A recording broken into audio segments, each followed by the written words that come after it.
G'day and welcome back to World's Best Physio, our search to find or become the world's best physio, which we are defining as the physiotherapist who can deliver world standard physiotherapy to the whole planet and to the next planet at near zero cost. We are interviewing human physiotherapists. We are entertaining the possibility that a non-human, such as an AI, is capable of delivering such a result.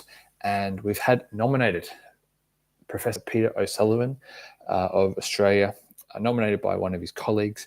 And we haven't yet been able to connect with Peter, but we didn't want to hesitate in sharing the good news about some of the work that Peter's doing. It's truly improving the standards of physiotherapy and achieving some great outcomes.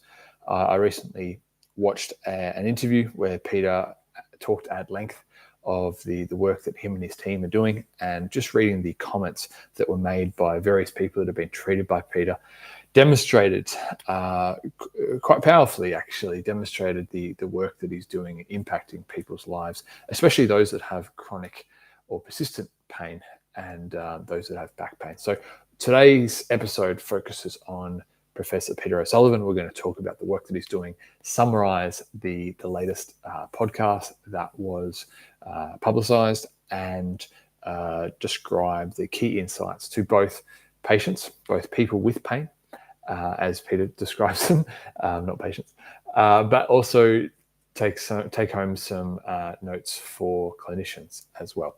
So getting straight into it, one of the first things that Peter will emphasize is that he works as part of a team, that it's not just him, that he has a huge team of really skilled people around him. And that has led him to be publishing over 300 scientifically and peer-reviewed papers.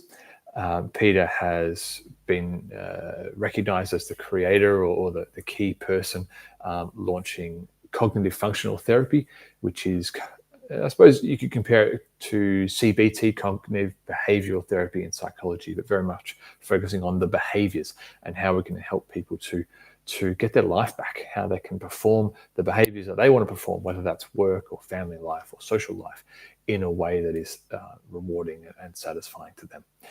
Peter focuses on helping people to change maladaptive movement patterns or postural habits to address any unhelpful beliefs or fears they have about pain, and encourages them in self-efficacy and functional restoration. So that's a little bit about Peter. And with that, we're going to go on to the podcast that was released recently and share a couple of things that we've learned. Again, the whole point of World's Best Physio is to elevate the standards of physiotherapy worldwide and to spark a conversation that then gives access to world-class physiotherapy at near zero cost. And we understand that the internet is a big part of that.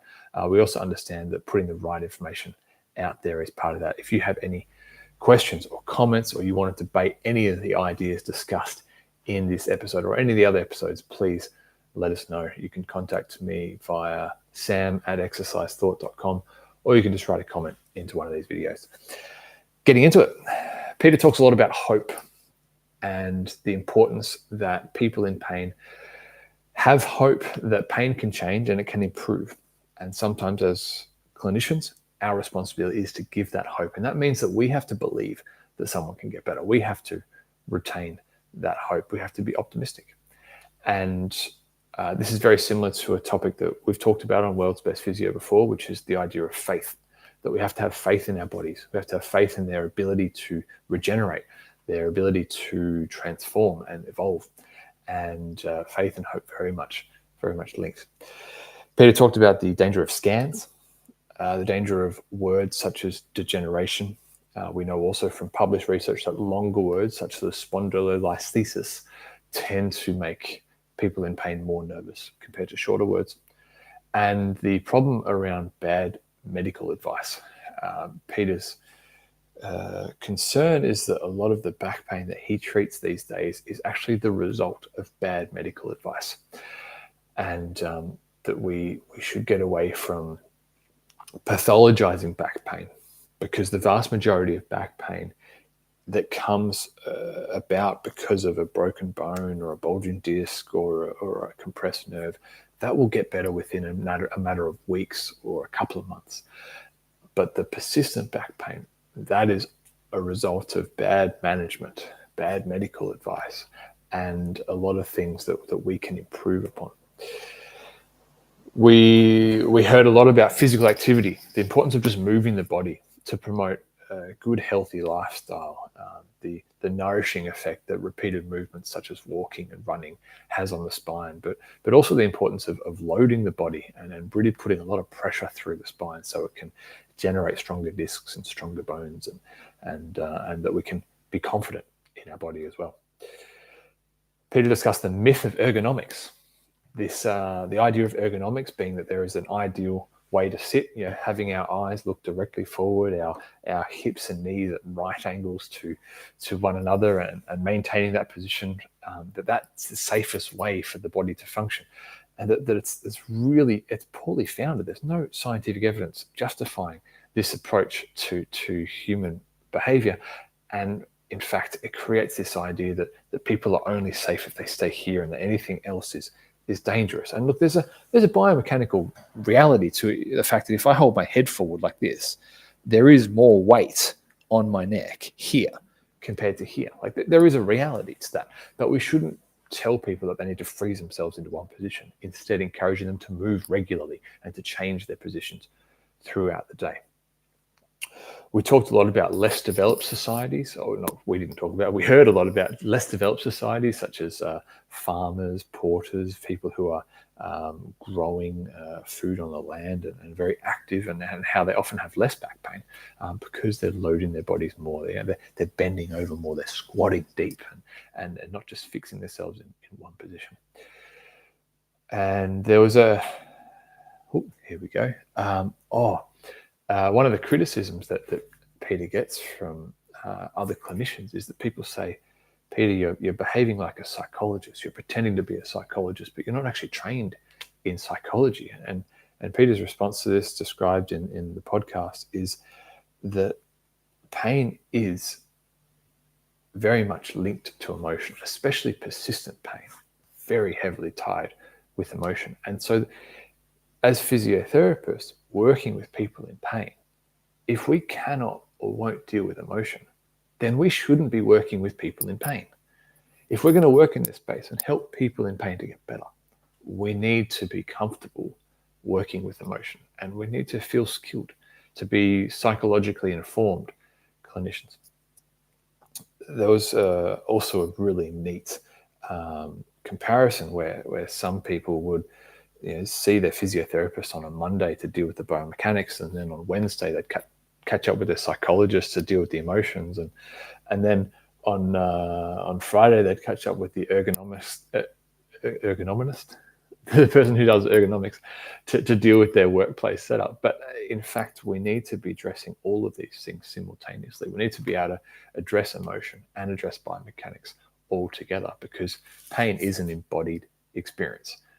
To draw the line between physical and the psychological when we're talking about a pain experience is almost impossible. We might be able to say that, well, there's a fracture that's recently occurred from a motor vehicle accident, and that's driving most of the pain. But we also know that when someone is sustaining such a significant injury like that, but they are then caring for a loved one who was injured in the same motor vehicle accident, that their own pain is going to be less because they're focused on looking after someone else.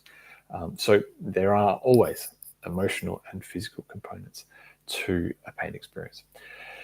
There was discussion around the worldwide increase in stress and depression and physical inactivity, and how these things ramp up back pain, and how the opposite, calming ourselves down, being achieving equanimity and peacefulness, having a positive emotional affect, and being physically active is all protective and therapeutic. Some people, it was described, some people have given up on healthcare, and that we as healthcare professionals need to give hope and to be inspiring to one another, but also to the people that we're looking after. There was discussion about breaking all the posture rules. It goes back to ergonomics as well. The idea that this is the best posture and that you should avoid certain positions. It's like, no, you should be able to do everything, and you should practice everything. And okay, in the early days after an injury, there might be certain positions that are painful, and we should moderate them so that we don't exacerbate symptoms.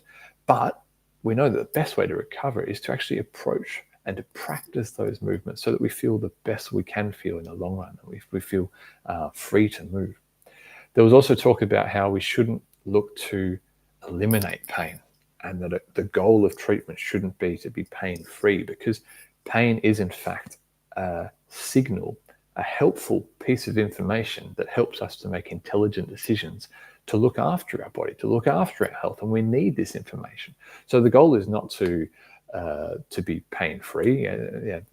If that was the case, then we'd request a medically induced coma. But the goal is to have an understanding of pain, to gradually build up to the point where we have our lives back, and to then make the necessary lifestyle changes that we need to make so that we can have a sustained good health. There was discussion about how a back sprain could be a really nice framing, comparing it to an ankle sprain. With spraining an ankle, people understand that, well, if I sprain my ankle, I should take it easy for a couple of days, and then I'll get back to running in the coming weeks. I'm not going to run on day one necessarily, but I am going to get back. And to think of a back sprain as the same thing, that we can sprain something in our back, but we can also then take it easy for a little while, gradually get back into things, and then return to all the stuff that we were doing before. There was mention of the Evolve Back Pain Academy, which is something that Peter's heavily involved with, which provides free resources to clinicians and also to people in pain. Go check that out. I've had a look at it today. It looks comprehensive. There was discussion of the 10 myths of back pain, a paper published online. You'll be able to find it if you just type in 10 myths of back pain, Peter O'Sullivan. We talked, there was talk about there was talk about the idea of tension and relaxation, that we can tense our fist and we can relax our fist. And we can do the same with our spine, the same with our core. We can tense and then relax. It's perfectly fine to tense your fist when you're lifting something heavy. And you might even tense your core when you're lifting something heavy. That's perfectly fine. But to tense your fist when you're writing, or to tense your core when you're going for a walk or sitting down, it's actually counterproductive. It's unhelpful. So to be able to screw up and screw down the intensity of our contractions based on the function, based on the behavior that we're performing at that time. A healthy back is the back you don't think about. The time where you can, I forgot my back was even a problem. I spoke to a client recently. I asked her, how's your knee doing these days? We hadn't seen each other for a few months. And she said, I completely forgot about my knee. I needed to think back about whether I ever had any knee pain. And that's exactly what it means to have a full recovery. Walking is very well supported by research to be a preventer of back pain, and very much a helpful ingredient in back rehabilitation. The idea of sucking in the belly to look thinner, to be more physically attractive, can actually mean that we're tensing our core. That tense fist, which is unhelpful in a lot of day-to-day situations, and also exerts more pressure on our pelvic floor, which can be related to problems like incontinence. So, encouraging diaphragmatic breathing, that real deep inhalation and expansion of the belly before we relax and let the breath out. So practicing of the diaphragmatic breathing, that deep belly breathing, is something that Peter described as the most important thing in early rehabilitation of back pain, to enable the relaxation of that area and the relaxation that we also experience psychologically and emotionally from practicing deep breathing. Most flare-ups of back pain, after the physical injury has resolved, after that has been repaired by the body, most flare-ups, according to Peter, are due to stress, poor sleep, or physical inactivity. Something I can very much relate to from the clients that I've been working with. There was also mentioned last note that the cost of treating lower back pain has been increasing exponentially. Meanwhile, the amount of back pain has also been increasing, which highlights the fact that a lot of the treatments for back pain are ineffective and expensive, and sometimes making things worse. Things like surgery and dopamine and opioid-based drugs.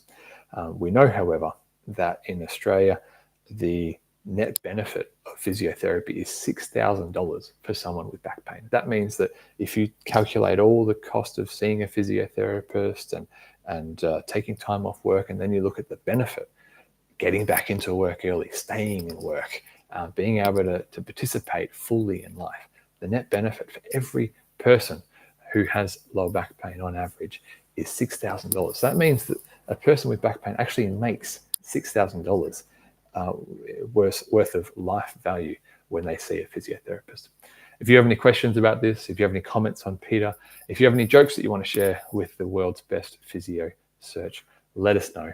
We'd love you to be part of the journey. Thank you very much for watching.